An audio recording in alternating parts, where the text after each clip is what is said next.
really need any introduction for this car, do you? The Ford Fiesta was #1 in the UK sales charts for 12 years until 2021.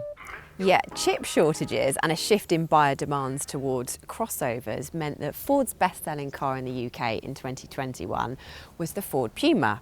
The Ford Fiesta didn't even make it into the top 10. But does this mean time's up for Ford Super Mini? They don't think so, because the car has had a design refresh and is keen for your custom. The most obvious changes are visual. The badge has moved to the nose, there's a higher bonnet line and a restyled headlight design. At the rear, there's also restyling done to the tail lights. Back to these lights, LEDs are standard, and if you go for the matrix LEDs, which are really clever because they will dip automatically without you having to dip your main beam, and they're an £850 option. Talking of which, price is perhaps a reason for the Fiesta's comparative lack of popularity. Even the cheapest model is now more than £19,000.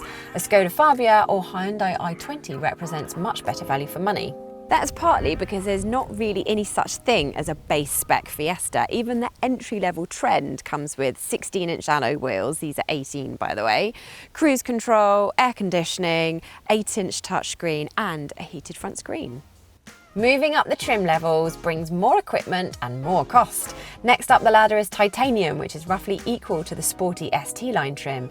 You can add luxury with Vignale packs to either titanium or ST line trims, while the active model adds SUV-style design tweaks. This car is a nearly range-topping ST line X, which comes in at a pretty punchy £26,355, or nearly £29,000 with options. The trim levels may be complex, but the engine lineup is not. Fiestas have been petrol-only since 2020, and with the exception of the ST hot hatch, they are all now powered by a 1-litre 3-cylinder turbocharged EcoBoost engine.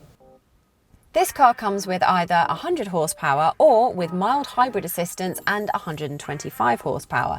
Sadly, the 155 horsepower version of the engine, which you can still get in the Puma, has been dropped from the range. Often hybrid tech eats into boot space, not so with the Fiesta, because there is 311 litres worth of boot space here, which is the same as the non-hybrid version.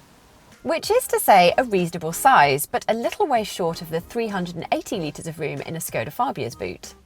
Space back here is reasonable, but it's hardly what you would call accommodating. Headroom is a little tight, as is legroom, and shoulder room is also going to be a bit squishy, especially if you've got 3 sitting side by side. In a Fiesta, the best place to be is the driver's seat.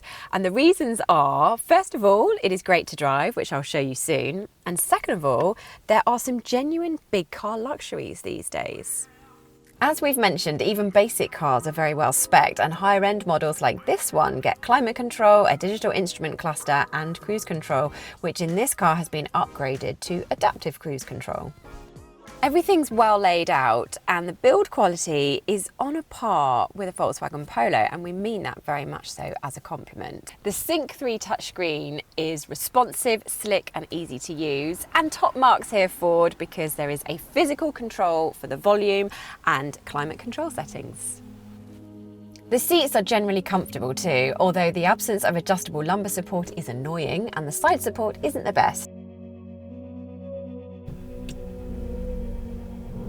ST line cars get sportier, stiffer suspension, which does make the Fiesta impressively agile, but it does make it also a little bit bouncy in urban areas. So if you're spending most of your time driving around town, you might want to go for the slightly softer sprung titanium model. If you're lucky enough to spend more time on quiet country roads though, the Fiesta is a joy with accurate feeling steering, very little body leaning corners and confidence-inspiring brakes. The 7-speed automatic gearbox is smooth and responsive, but it's odd. There are no wheel-mounted paddles, not even a sport mode for more urgent gear changes.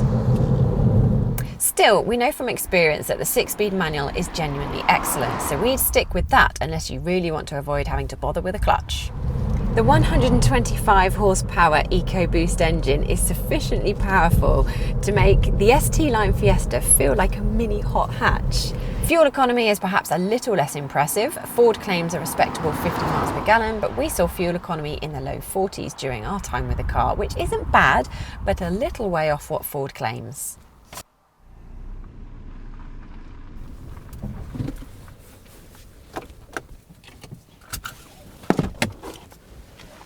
Given that the Fiesta was already a great car, Ford's tweaks have been understandably subtle.